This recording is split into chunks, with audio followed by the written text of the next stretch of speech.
রাত্রেবেলা অফিস শেষ করে বেরোলাম ঠাকুর দেখতে, তাও আবার সাউথে।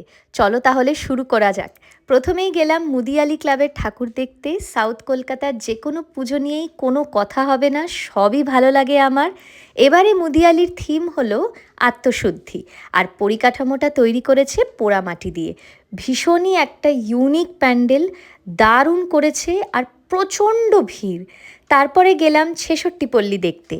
কেরালার কিছুটা ভাইবস দেখতে পেলাম, কিন্তু ওই মুহূর্তটাতে আমরা খেয়াম শিল্পীদের লাইভ পারফরমেন্সটা পাইনি, তাই মিস করে গেলাম।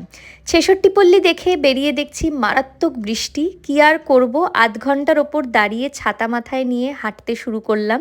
ভাবলাম যেটাই হোক না কেন বৃষ্টি মাথায় নিয়েও যতগুলো সম্ভব ঠাকুর দেখব।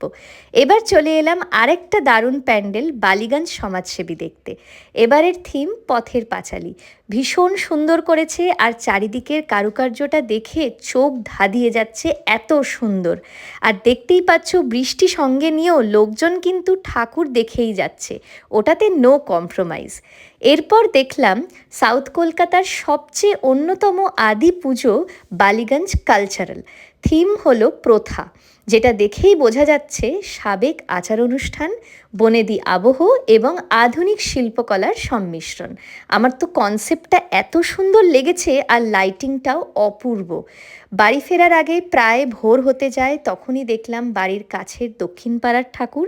এটা আমাদের বাড়ির পাশে হলেও প্রচুর লাইন পড়ে, আর আগের বছর থেকেই খুব অন্যতম পুজোর থিম করছে।